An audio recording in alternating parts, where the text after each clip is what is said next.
दोस्तों, आज की हमारी ये कहानी बिहार के एक खौफनाक चुड़ैल किचकिन के बारे में है और ये एक सच्ची घटना पे आधारित है। राहुल और अमर दोनों दोस्त हैं। दोनों को नई नई जगहों पे घूमना काफी पसंद है और इस बार राहुल का मन अपनी नानी के पास जाने को किया। उसकी नानी का घर पटना के लोहिया नगर नाम के एक छोटे से गांव में था और दोनों बस से गांव की तरफ निकल पड़े। बस से पहुंचते हुए उनको शाम होने को आई थी, पर तभी उनकी बस खराब हो गई। अरे यार शिट, बस खराब हो गई। अब क्या करें यहाँ? क्या करे यार, अब बस ये ठीक होने तक का वेट करना पड़ेगा। वैसे और कितनी दूर है यहाँ से तेरी नानी का गाँव? ज्यादा नहीं यार, यहाँ से 3-4 किलोमीटर ही दूर होगा। तो यार फिर तो पैदल भी जा सकते हैं। हाँ, कह तो तू सही रहा है, मगर यहाँ से आगे जंगलों के बीच से रास्ता जाता है। फिर दोनों दोस्त पैदल ही निकल पड़ते हैं। काफी दूर तक चलने के बाद दोनों देखते हैं कि दूर दूर तक बस सन्नाटा ही सन्नाटा है। पर थोड़ी देर बाद वो दोनों एक दूसरे से बिछड़ गए। अरे राहुल कहाँ गया? शायद वो भटक गया हो कहीं। कोई बात नहीं, आगे जाता हूँ, क्या पता वो मुझे आगे मिल जाए। तभी अमर के सामने एक लड़की आती हुई दिखाई दी। वो लड़की दिखने में बला की खूबसूरत से कम नहीं थी। उसको देख के ऐसा लग रहा था कि मानो एक एक अंग उसका मोतियों से बनाया गया हो। वो अमर के पास आई और बोली, साहब, आप इतनी रात को इस घने जंगल में क्या कर रहे हो? दिखने में तो आप यहाँ के गांव से नहीं लग रहे। हाँ, मैं और मेरा दोस्त शहर से आए हैं, पर हम एक दूसरे से बिछड़ गए हैं। पास ही लोहिया गांव है जहाँ मुझे जाना है। मैं भी उसी गांव की हूँ। अगर आप कहें तो मैं आपको छोड़ देती हूँ। अमर उस लड़की की खूबसूरती देखकर खो गया था। उसे बस उस लड़की को पाने की चाह हो रही थी और अमर उसे कहता है, सुनो, क्या तुम एक रात के लिए मेरी हो सकती हो? पर क्या तुम मेरी आग में जलने के लिए तैयार हो?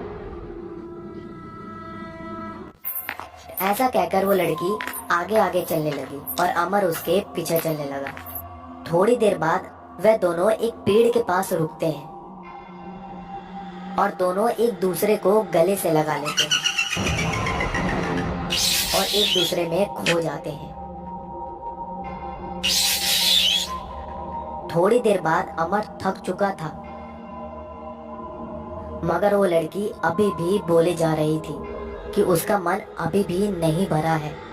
उसकी इच्छाएं और बढ़ती जा रही थी, पर अमर की हालत अब खराब होने लगी थी। वो समझ चुका था कि ये कोई आम लड़की नहीं है। जिसके बाद अमर वहां से उठ के जाने लगा, मगर वो लड़की उसके सामने आई और गुस्से से बोली, मेरी प्यास बुझाए बिना ही तू भागने की कोशिश कर रहा है। तेरी इतनी हिम्मत मुझे मना करके जा रहा है। ऐसा कहकर वो लड़की उसे मार देती है और जोर जोर से हंसने लगती है। दूसरी तरफ राहुल परेशान होकर अमर को ढूंढ रहा था। तभी उसके पास वो लड़की आती है। राहुल भी इतनी खूबसूरत लड़की को देखकर थोड़ी देर के लिए खो जाता है।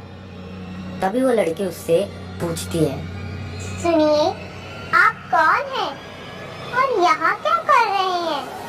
मैं और मेरा दोस्त शहर से आए हुए हैं और अपने गांव की तरफ जा रहे थे, मगर वो रास्ते में कहीं मुझसे बिछड़ गया। पर तुम कौन हो और इतनी रात को यहाँ क्या कर रही हो? मैं तो यही पास के गांव की हूँ। वैसे आप चाहो तो हम दोनों मिलके आपके दोस्त को ढूंढ सकते हैं। राहुल ने भी उसके साथ अमर को ढूंढने की हामी भर दी और उस लड़की के पीछे पीछे चलने लगा। मगर राहुल को वो लड़की कुछ अजीब लगी। उसने सोचा कि इतनी रात को एक खूबसूरत लड़की कैसे घूमना कुछ अजीब है। मगर जैसे ही राहुल नीचे देखता है उसके होश उड़ जाते हैं, क्योंकि उस लड़की की कोई परछाई नहीं थी। राहुल बहुत डर गया। उसे समझ आ चुका था कि ये कोई आम लड़की नहीं है, ये जरूर कोई चुड़ैल है। वो कुछ कहे बिना ही जंगल के दूसरी तरफ भागने लगा और डर उसके चेहरे पे साफ साफ दिख रहा था। वो भागते भागते बेहोश हो गया, मगर वो खुशनसीब था क्योंकि बेहोश होने से पहले वो गांव पहुंच गया था। अगले दिन सुबह जब उसकी आंखें खुली तो वो अपनी नानी के यहाँ था और बहुत सारे लोग उसके आसपास इकट्ठे थे। राहुल खुद को लोगों के बीच देखकर हैरान था। मैं यहाँ कैसे? और मेरा दोस्त वो कहाँ है? बेटा, तुम सुबह गांव वालों को बेहोश मिले थे और सब तुम्हें इसीलिए यहाँ ले आए, मगर तुम वहाँ कैसे पहुँचे? राहुल ने सारी बातें सभी को बताई। तभी उसमें से एक गांव वाले ने कहा, किटकिट वो एक प्रेतनी है जो कि काम वासना से भरी हुई है। बहुत साल पुरानी बात है। इस गांव में एक परिवार में एक पति पत्नी रहते थे, मगर उसकी पत्नी की काम वासना इतनी अधिक थी कि वो गांव में अलग अलग मर्दों के साथ अपनी काम वासना की पूर्ति करती थी। मगर एक दिन उसके पति को ये सब पता चल गया और उसने अपनी पत्नी से धोखे का बदला लिया और उसे मार के जंगल में दफना दिया। तब से उस जंगल में वो प्रेतनी घूम रही है और ऐसी ही लड़की औरत को जिसकी काम वासना अधूरी रह गई हो तो उनके मरने के बाद उन्हें किचकी चुड़ैल कहा जाता है। वो बहुत से लोगों को अपने होश का शिकार बनाती है और मार देती है। और तुम्हारा दोस्त भी अब तक मर चुका होगा क्योंकि उसके जाल से आज तक कोई नहीं बच सका। रवि शहर का पढ़ा लिखा लड़का है। काम की वजह से उसकी पोस्टिंग अलग अलग गांव और शहरों में होती रहती है और इस बार उसकी पोस्टिंग कुछ महीनों के लिए रांची के एक गांव मोहनपुर में हुई थी। वो मोहनपुर पहुंचता है, पर कई दिनों से मोहनपुर गांव में एक प्रेतनी की दहशत है। वो गांव के कुछ लोगों को अपना शिकार बना चुकी है, पर वो ऐसा क्यों कर रही है किसी को कुछ नहीं पता। पर इन सबसे बेखबर रवि अपने काम में लग गया। रवि गांव में नया था, इसलिए उसे गांव के बारे में ज्यादा कुछ पता नहीं था। पर कुछ दिनों में ही रवि को गांव के बारे में सब कुछ पता चल जाता है। एक दिन की बात है, रवि शाम को काम से वापस आ रहा था, तभी बारिश शुरू हो जाती है। वो एक पेड़ के नीचे आकर खड़ा हो जाता है। तभी उसने देखा कि एक लड़की भीगती हुई आई और उसके पास आकर खड़ी हो गई। रवि ने जैसे ही उस लड़की की तरफ देखा तो वो लड़की एकदम भीगी हुई थी। उसका गोरा बदन मानो शीशे की तरह चमक रहा था। वो लड़की थर थर कांपे जा रही थी। रवि उसे देखते ही मदहोश हो गया। रवि ने धीमी आवाज में उससे कहा, नाम क्या है तुम्हारा? मंदिरा। क्या तुम इसी गांव में रहती हो? हाँ, पर आप इस गांव में नए लगते हो क्योंकि पहले कभी आपको गांव में देखा नहीं। कुछ काम के सिलसिले में मैं इस गांव में रहने आया हूँ। लड़की ठंड से थर थर कांपे जा रही थी और वो उसे बस देखता जा रहा था। तब तक बारिश हल्की हल्की रुक जाती है और रवि उस लड़की से कहता है, सुनो, थोड़ी दूर पर ही मेरा घर है, तुम चाहो तो मेरे घर चल सकती हो। वहाँ लकड़ियाँ जलाकर थोड़ी देर खुद को सेक लेना और उसके बाद अपने घर चले जाना। भीगने की वजह से तुम्हें काफी ठंड लग रही है। दोनों घर की तरफ चल दिए। घर जाकर रवि ने लकड़ियाँ जलाई। तभी वो लड़की रवि के सामने आई। उसने रवि की एक शर्ट को पहन लिया था। रवि उस लड़की की तरफ आकर्षित हो रहा था और बस उसे देख रहा था। वो मेरे पास कोई दूसरे कपड़े नहीं थे, इसलिए मैंने आपकी शर्ट पहन ली। कोई बात नहीं, जब तक तुम्हारे कपड़े सूख रहे हैं तुम मेरे कपड़े पहन सकती हो। मंदिरा रवि के करीब जाती है और रवि बस उसे घूरे ही जा रहा था। तभी जोर की बिजली कड़कती है और मंदिरा रवि से लिपट जाती है। रवि का भी काबू अब खुद पर नहीं था। वो भी मंदिरा को अपनी बाहों में जकड़ लेता है और दोनों बेकाबू हो जाते हैं। उस रात वो दोनों एक हो जाते हैं। सुबह जैसे ही उसकी आंखें खुलती हैं वो देखता है मंदिरा वहां नहीं थी। शायद वो लड़की चली गई, पर मैं उसे कहाँ ढूंढूंगा? उसने तो अपना पता भी नहीं बताया। 2 दिन बाद रवि जब काम से वापस आ रहा होता है, वो देखता है मंदिरा उस पेड़ के पास खड़ी है। उसे देखते ही रवि के चेहरे पर एक अलग सी मुस्कान आ जाती है। तुम उस दिन ऐसे क्यों चली गई थी? तुम्हें पता है 2 दिन से मैं कितना परेशान हूँ। हर पल बस यही सोचता हूँ कि तुमको कैसे ढूंढूं। क्यों, तुम्हें मुझसे प्यार हो गया है क्या?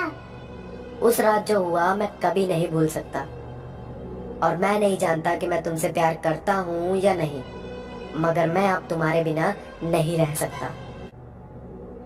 तो क्या तुम मुझसे रोज यहीं मिलने आया करोगे? हाँ, मैं तुम्हारे बिना रह नहीं सकता। तुम मुझसे कभी दूर मत जाना। वह रोज उस पेड़ के नीचे मिलने लगे और उनकी मुलाकातों का सिलसिला बढ़ने लगा। घंटों वो दोनों साथ बैठते और बातें करते।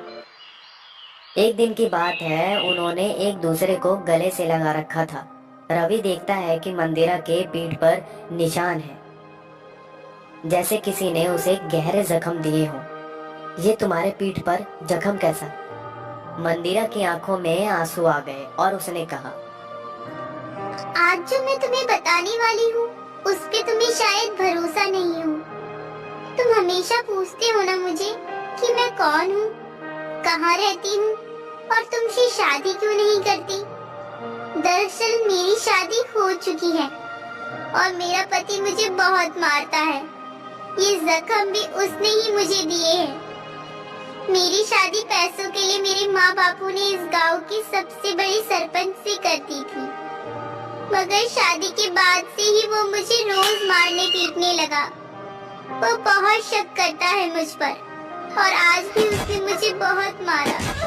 मैंने ये सब तुम्हें आज तक इसलिए नहीं बताया, कहीं तुम ये सब सुनकर मुझसे दूर न चली जाओ। मुझे डर था तुम्हें खोने का। रवि ने जैसे ही ये सब सुना उसके होश उड़ गए। तो तुम पुलिस के पास क्यों नहीं गई? मैंने बहुत बार कोशिश करी, मगर मेरे पति का रुतबा इतना बड़ा है इस गांव में कि उससे सब डरते हैं।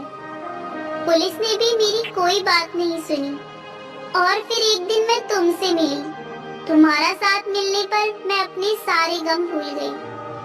मैं तुमसे बहुत प्यार करती हूँ। मैं तुम्हारे साथ एक नई जिंदगी की शुरुआत करना चाहती हूँ, मगर जब तक मेरा पति जिंदा है वो हमें कभी मिलने नहीं देगा। हाँ, मैं भी तुम्हारे साथ अपनी पूरी जिंदगी बिताना चाहता हूँ। ऐसा करते हैं, हम कहीं भाग चलते हैं। कोई फायदा नहीं, वो हमें दुनिया के किसी भी कोने से ढूंढ लेगा।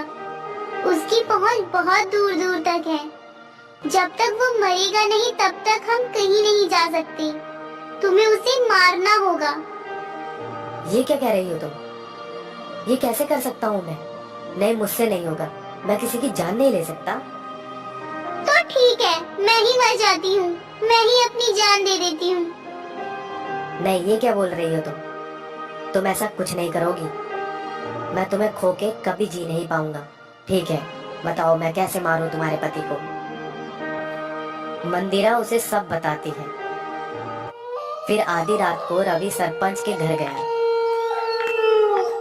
और उसके दरवाजे पर दस्तक देता है। सरपंच जैसे ही दरवाजा खोलता है, रवि उस पर कुल्हाड़ी से वार करता है और उसे मार देता है। वो उसकी लाश को फ्रिज में छुपाने के लिए जैसे ही फ्रिज खोलता है, रवि के होश उड़ जाते हैं, क्योंकि वहां मंदिरा की लाश थी। रवि बुरी तरह घबरा गया और बाहर भागा। तभी उसे एक प्रेतनी दिखती है। वो घबरा के नीचे गिर गया तुम घबराओ नहीं, मैं ही मंदिरा हूँ। कुछ महीनों पहले मेरी शादी मेरे घर वालों ने इसी सरपंच से कराई थी। तब से ये मेरा शोषण करता था और प्रताड़ित करता था। जब इसका मन भर गया तो एक दिन इसने मुझे मार के मेरी लाश को फ्रिज में रख दिया। मेरी आत्मा को शांति नहीं मिली और भटकने लगी। मैंने इसे मारने की कई बार कोशिश करी, पर इसने किसी ज्ञानी बाबा से शक्तिशाली ताबीज बना के गले में पहन रखा था। मैं इसको मार नहीं पा रही थी, इसलिए मुझे कोई जिंदा इंसान चाहिए था। और जब मैंने तुम्हें देखा तो मुझे लगा तुम मेरा बदला ले सकते हो। क्या? यानी तुम वही प्रेतनी हो जो गांव के लोगों को मार रही थी? हाँ, जो भी आदमी किसी औरत का गलत फायदा उठाता है, उसे प्रताड़ित करता है, मैं उसे मार देती हूँ।